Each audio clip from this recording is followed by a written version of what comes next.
How J.P. Morgan helped to build America with his business insights. J.P. Morgan was often sick as a child, and his health did not improve much over the course of his life.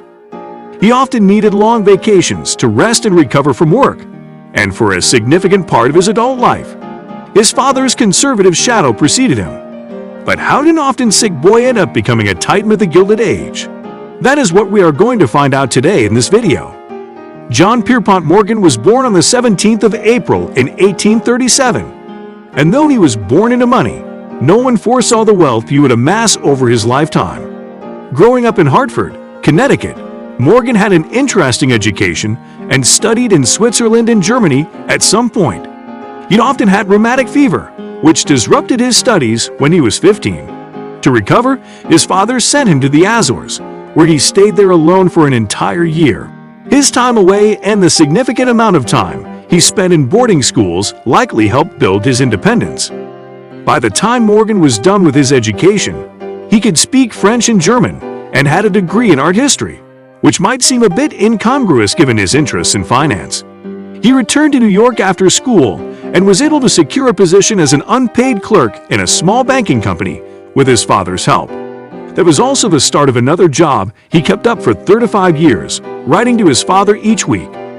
Morgan learned a lot from his work and finally outgrew it. In 1861, he formed his own company, J. Pierpont Morgan & Co. This introduced him to the city's high society, which was how he met his first wife, Amelia Sturgis, who died within 4 months of their wedding. All this while, Morgan had been steadily growing his wealth, but the death of his wife had a devastating impact on him. To escape, he threw himself more and more into his work and spent the next 2 years growing his reputation as a trustworthy banker. But then the American Civil War broke out, and Congress passed an act that made it mandatory for all able-bodied men between the ages of 20 and 45 to join the Union Army. Like other wealthy men at the time, Morgan paid $300 to have a double fight in his place instead. The war was one of the events that set things into motion, other than his father's death. He began selling Union bonds that would fall and rise in value depending on the outcome of each battle. Being able to predict the outcome accurately could mean a great deal of money. Besides the Union bonds, Morgan agreed to a proposal by a lawyer named Simon Stevens, who wanted a loan on interest to buy old rifles, which he could then refurbish and resell at a higher price. Morgan loaned Stevens $20,000, which he used to purchase 500 rifles at $3.05 each and refurbish them for 75 cents. About a month later, the Union Army was defeated, and they ended up buying those same guns they had sold earlier for $22 each. The end of the Civil War ushered in the Gilded Age, and Morgan had remarried and had 2 children by that time. America's population and per capita income more than doubled within the next 4 decades of the Gilded Age, and the need for capital grew along with the population. In 1870, Morgan considered retiring to escape the stress of work and notoriety, but his father refused to allow that and offered him time off if he needed it. Junius instead formed a new partnership with Anthony Drexel for Morgan. He became Morgan's mentor upon his father's request. Drexel was already making a substantial profit through his firms, and Morgan began making more than $500,000 per year after the partnership. Morgan's next enterprise was the railroads, which had begun taking over America. Although starting a railroad required more than $17 million and very few banks could undertake such a project, several railroads coexisted in fierce competition. Morgan saw the numerous railroads as an opportunity and invested in them. But instead of just buying stocks in the company, he would take up a position on the board of directors in order to reshuffle the management and direct the company how he saw fit. Morgan's reputation as a trustworthy banker continued to grow as he took on active positions in more companies. More and more companies were drawn to him because of his reputation, and the business for his firm boomed. The railroads soon faced trouble, though, when the intense competition between the 2 largest railroads threatened to bring the entire industry crashing down. Morgan was called in to help settle the matter with his expertise, and he responded in grand fashion. Morgan owned a yacht called the Corsair, and that was where he met up with the presidents of the 2 railroads. The competition between the 2 railroads had caused the British to start pulling out their money, which was about $1.5 billion. If the railroads had collapsed, America's then nascent economy would have also suffered the blow. With Morgan's intervention and strong arming, the Corsair Pact was formed, and the railroads could recover. Morgan's father, Junius, sadly died in a carriage accident in April 1890, and he inherited $15 million of his father's fortune. After his father's death, Morgan's fortune seemingly doubled overnight. One of the first things he did was commission a new yacht, which he named the Corsair II. 3 years after his father's death, the gold panic set in. The US dollar was then tied to the gold standard, which allowed anyone to exchange their money for gold. The government therefore kept a minimum of 100 million gold coins and billions in reserve to maintain the public trust.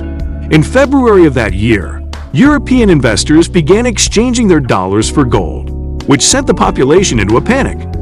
People began to wonder if their dollar bills meant anything if they could not exchange them for gold. Businesses and banks across the country began to shut down, and companies turned to the Wall Street bankers for help. But they also had their hands full, especially J.P. Morgan. Almost 200 railroads had shut down and declared bankruptcy in just a year, and Morgan had his hands full.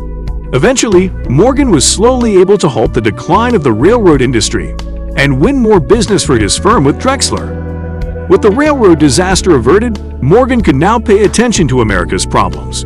His reputation landed him in the White House after his plan to restore the Treasury's gold reserves were refused by the president. The president instead opted to sell bonds to the public.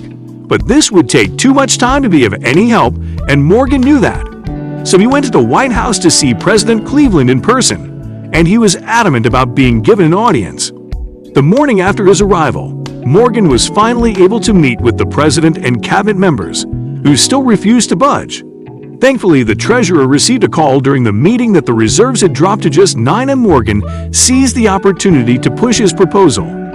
Finally, Cleveland caved and accepted Morgan's proposal to let a syndicate of U.S. and European investors invest gold back into the treasury.